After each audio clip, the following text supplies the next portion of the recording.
Estamos con Flavio Sosa Villavicencio, diputado local por el Partido del Trabajo. Diputado, primeramente, ya como legislador, después de ser dirigente, ¿cómo observa el panorama actual del gobierno del cambio?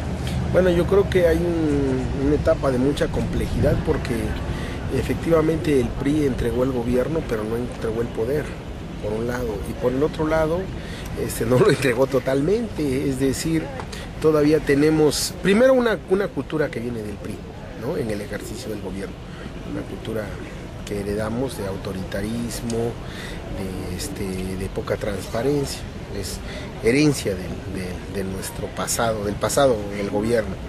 Segundo, hay estructuras dentro del propio gobierno que todavía son controladas por el antiguo régimen. Estamos hablando de un régimen que tenía uno de sus fundamentos en el corporativismo, por ejemplo, en los sindicatos, tenía una gran fuerza. Otro más en toda la estructura gubernamental. Eso no lo ha perdido totalmente el PRI. Entonces tenemos un nuevo gobierno plural, sí, pero también con inexperiencia y también con deseos de hacer las cosas, pero con poca estructura para echarlo a andar. Entonces tenemos una etapa bastante difícil para Oaxaca. Segundo, un gran número de municipios, la pluralidad con la cual se compuso el Congreso hace compleja la gobernabilidad del Estado, la torna muy compleja.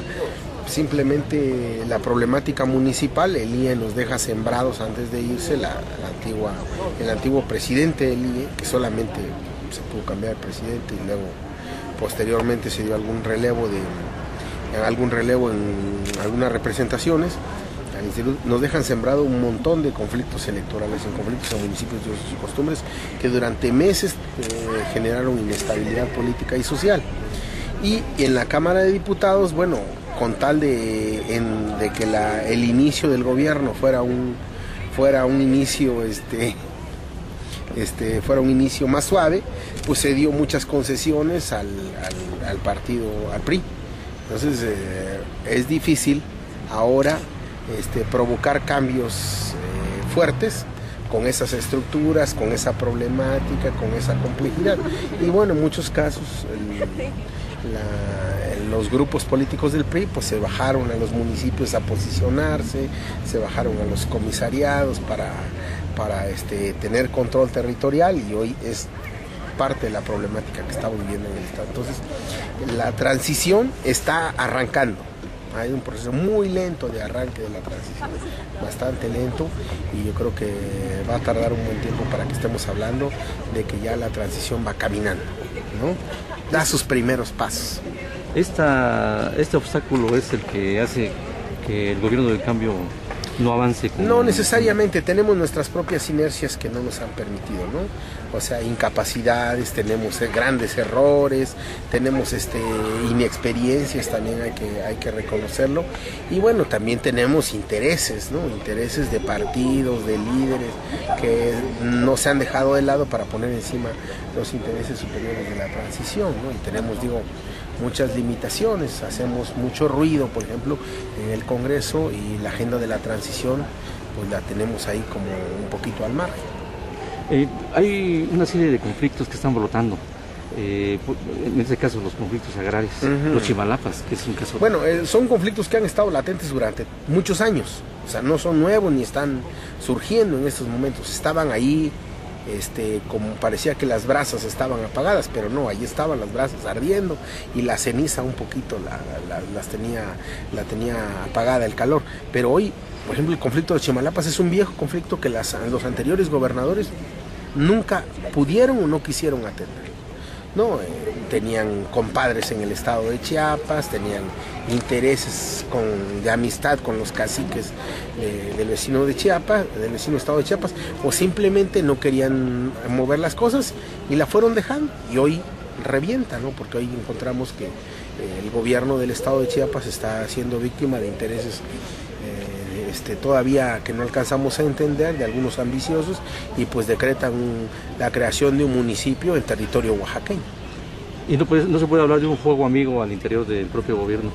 Bueno, yo creo que más que un fuego amigo, yo creo que hay incapacidades dentro del propio gobierno que no permiten el que salgan bien las cosas, ¿no? Vamos a suponer, la Secretaría General de Gobierno, pues se ha demostrado hasta el día de hoy que en distintas etapas que ha pasado la Secretaría General de Gobierno en un año, pues no se ha encontrado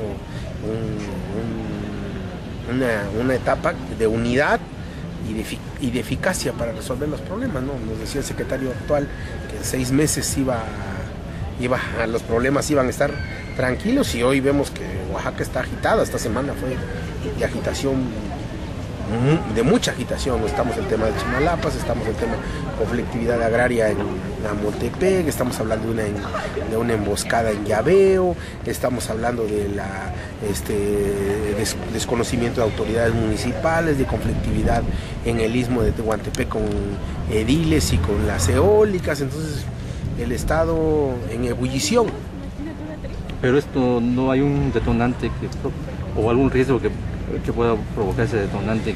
En Oaxaca, mientras no se combata a fondo la desigualdad social, en cualquier momento puede venir una gran explosión social, porque la pobreza ahí está. O sea, la desigualdad social no cambió al llegar el gobierno de Gavino. Hay programas sociales, sí, no, pues que el programa de los útiles escolares, o el programa de apoyo a madres desempleadas, o el programa de apoyo a adultos mayores, pero digo, eso es suficiente para ir al fondo de la desigualdad social, para nada, ¿no? O sea, es absolutamente insuficiente. Necesitamos una política social verdaderamente agresiva, sino en cualquier momento del campo puede venir una oleada que sacuda todo Oaxaca, ¿no? Un cisma en el estado. ¿Por qué? Por la desigualdad social tan terrible. Oaxaca sigue estando en los indicadores más altos de marginación y de inestabilidad política social. O sea, la conflictividad agraria, ahí está. La conflictividad municipal, ahí está, ¿no? Y bueno, insisto, nuestro gobierno, el gobierno de Gavino y el nuevo gobierno tampoco se ha caracterizado por su eficacia para atender los conflictos políticos. Hace rato dijiste que el PRI entregó el gobierno, pero no el poder. Pero no el poder. Y bueno, ni entregó completo el gobierno, decía, ¿no? Ajá, eso, o sea, sigue operando, pues, ¿no? Sigue operando. Quieres legislar y te mueve sus hilos y te sacude y te atora las iniciativas, ¿no? En la propia Cámara de Diputados, la ley orgánica la acabamos de aprobar hace 8 días y esta es la fecha que no se ha publicado. Dicen las malas lenguas que todavía le están haciendo cambios. Fíjate, la ley orgánica del Poder Ejecutivo todavía tienen poder. Entonces, bueno, Flavio, pero independientemente de ello, tú como afectado de esos movimientos también, se dijo que había una comisión de la verdad y que probablemente fueran a la cárcel este tipo de gentes, ¿no? Bueno, mira, que hicieron daño. Hemos estado insistiendo en eso, en el tema de la Comisión de la Verdad. Yo propuse una iniciativa para crear la Comisión de la Verdad, se fue a comisiones, luego la gente algunas gentes de la sociedad civil propusieron otra y cuestionaron la mía. Yo dije, está bien que se guarde la mía, vamos a tomar la de ustedes y vamos a armar una sola. No hemos podido hacerlo. Tenemos que reconocer que el propio movimiento social no ha sido capaz de ponerse de acuerdo entre el propio movimiento social para decir vamos a unificar una iniciativa de Comisión de la Verdad. El gobierno de Gavino lo pudo hacer por decreto, no lo ha querido hacer, no ha tenido voluntad política. Y en el tema 2006, que es un tema reciente, pues hace poco se nos generó un conflicto porque en lugar de hacer un planteamiento integral, que yo pensé que lo iba a hacer cuando habló de que iba a empezar a resarcir el daño con un grupo de afectados, se quedó con un resarcimiento al daño a un grupo de afectados nada más, y no hubo un planteamiento de decir, bueno, a ver, aquí hubo una conflictividad social en el 2006, sociedad oaxaqueña, hubo un movimiento que quería esto y esto y esto. Esta es nuestra caracterización, la caracterización del gobierno sobre este movimiento. Bueno, y hubo afectados de este lado, de este lado, de este lado. Vamos a hablar de reconciliación, y para eso a los afectados de este lado les vamos a ayudar de esta manera, a los afectados de este otro lado les vamos a ayudar de esta manera, vamos a hacer justicia, ¿no? Yo decía, primero tendría que haber verdad, pero bueno, ok, tomaron otro camino. pero lo deberían ver plantear una perspectiva integral, pero no lo plantean así, lo plantean como pequeños parches. Hoy ayudan a un grupo de afectados, mañana un grupo de comerciantes presiona, bueno, también les vamos a dar un poquito de apoyo, y son pequeños parches, no hay una propuesta de fondo. Entonces, digo, mientras eso no suceda, además va a acelerar la conflictividad social. Los comerciantes nos van a seguir diciendo, eran unos vándalos, eran unos golpeadores, eran unos delincuentes, y nosotros vamos a decir, ustedes estaban con el tirano, ustedes sostenían a Ulises Ruiz, y sigue la confrontación social, o sea, porque no hay un planteamiento integral de reconciliación. Yo no lo veo, el gobierno de Gavino no lo ha querido hacer, ¿no? Discursos nada más, entonces no hay hecho un planteamiento integral de fondo, decir, a ver, vamos a inaugurar un nuevo tiempo para Oaxaca y pasa por esto, ¿no? Una nueva forma de gobernar. Ya tenemos la bronca ahí con el ¿cómo se llama? Distribuidor vial. Sí, que se habla que es propiedad de la constructora del exgobernador José Murat. No, y más aún se habla de que, bueno, pues no se habla, sino más bien es una obra donde no se están escuchando todas las voces, ¿no? Ayer, hace 2 días, nosotros presentamos 5 diputados un escrito donde estamos diciendo que se escuchen las voces de los especialistas, de los urbanistas, las voces de ProWax, de la propia Fundación HARP, de la Casa de la Ciudad, de colegios de ingenieros, de arquitectos, y que lo revisemos para ver si este proyecto de distribuidor vial se concatena o se está adecuado al proyecto de ciudad que queremos, ¿no? Una ciudad no exclusivamente para los automóviles, sino una ciudad también para los peatones, para los ciclistas, donde se tenga una visión de respeto al medio ambiente, bueno, una visión integral. Entonces, estamos planteando de que el proyecto del distribuidor vial hay que hacerle algunas adecuaciones, y en eso está la crítica reciente, ¿no? Me parece.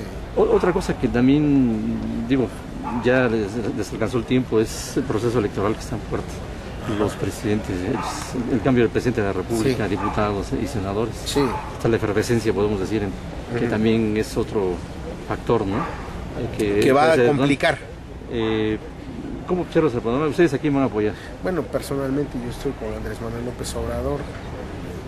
Considero que es la mejor opción, que este país el gobierno tiene que virar a la izquierda, que está agotado el sistema neoliberal, y creo que tanto el PAN como el PRI están haciendo una propuesta de ese carácter, ¿no? La señora Josefina Vázquez Mota estuvo al frente de la política social, y lo único que hizo fue que creciera el número de pobres. Peña Nieto representa lo mismo del viejo régimen, del régimen que se tiene que ir de este país, de un pasado de corrupción, de un pasado ominoso. Entonces pensamos que hay alguna posibilidad cuando hay una propuesta de candidatura de izquierda, y que desde ahorita, por ejemplo, está planteando bueno, yo estoy definiendo quién va a ser mi secretario de Gobernación si yo gano. Aquí está mi propuesta de secretario de Educación, aquí está mi propuesta de secretario de Economía, aquí está mi propuesta de asesor jurídico, ¿no? Y está poniendo incluso hasta su propio gabinete a la opinión pública, ¿no? Eso me parece una medida audaz, y que la gente debiera observarlo para decir, bueno, pues aquí está la propuesta de Andrés Manuel, no hay cartas bajo la manga, tiene un programa de gobierno alternativo. Y bueno, personalmente yo voy con Andrés, porque creo que México requiere un cambio hacia la izquierda, porque creo que él fue un gobernante que en el Distrito Federal demostró con su trabajo que puede hacer las cosas bien, que hace las cosas con eficacia, y que bueno, que sentó un precedente como un gobierno en una entidad como el Distrito Federal, que hoy tiene de los más bajos índices en violencia, siendo una sociedad tan compleja, que tiene una política social muy humana, que se le ha copiado en todo el país, que tiene accesos a educación como ningún otro estado lo tiene, y que maneja un estado de convivencia tan liberal como no lo tiene ningún otro estado. Digo, en la Ciudad de México es una ciudad de libertades, ¿no? Hay una ley donde se respeta la preferencia sexual de cada uno, y hay una ley que permite la unión de las parejas entre el mismo sexo. Se satanizó por el tema del derecho a decidir de las mujeres, y ahí se ha visto que no es un mecanismo de anticoncepción, sino más bien es una forma un derecho al cual tienen las mujeres como última opción. Y entonces ahí en el Distrito Federal se ha implementado, eso ha mejorado la salud pública, evita las muertes maternas. Y bueno, en el tiempo que llevo experimentando esa nueva legislación, pues desde mi punto de vista ha sido favorable. Entonces el Distrito Federal es un experimento de gobierno donde la sociedad convive de una manera más libre, donde hay mayores accesos para la educación, donde se han preocupado por distintos aspectos de la vida política y social y que se puede tomar como ejemplo o como resultado de los gobiernos de izquierda. Andrés Manuel habla de que ganar una elección no es de género ni de personalidad, ¿no?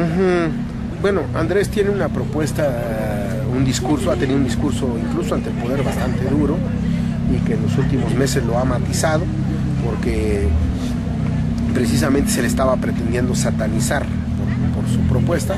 Entonces ahorita está con mucho énfasis planteando, bueno, este no es un tema de quién es el más guapo, ¿no? Porque si no, pues nos van a decir que el modelo de belleza es el Peña Nieto, ni tampoco un tema de competencia entre géneros, ¿no? Porque en la propuesta del licenciado Andrés Manuel hay mujeres muy capaces y hizo un gobierno donde las mujeres tienen voz y voto, ¿no? Entonces Andrés no está planteando de esa manera, lo está planteando como un proyecto integral de transformación verdadera para el país. El día 15, por cierto, va a estar en el Auditorio Guelaguetza dialogando con los pueblos indios del país y haciendo algunos planteamientos de política para los pueblos indios. Por último, diputado, ¿qué propuesta hay para este año como legislador? Yo creo que tenemos que retomar una agenda legislativa para la transición. Es decir, una primera tarea es concluir todo el proceso de legislación derivado de la reforma constitucional, ¿no? Es decir, reformamos la Constitución y ahora requerimos hacer todas las leyes secundarias que están ahí atoradas en comisiones. Segundo, hay que revisar las iniciativas porque tenemos un montón de iniciativas de los distintos diputados para encontrar cuáles son las que requerimos para este nuevo tiempo. Bueno, por ejemplo, en el tema de plebiscito referéndum, necesitamos hacer la ley de participación ciudadana, ¿no? Para que sean herramientas que sirvan a la sociedad. Ahorita tenemos la reforma, la figura en la Constitución, pero no tenemos la ley reglamentaria. Pues tenemos que hacerla aterrizar para decir, bueno, hubo transición, en tanto hubo grandes reformas, en tanto tenemos un nuevo andamiaje jurídico. Si no, pues no estamos hablando de una transición, sino una mera alternancia, ¿no? O estamos hablando de la foxización de la transición, ¿no? Nos afoxamos. Sí, diputado. Muchas gracias por mi parte. Gracias a ustedes.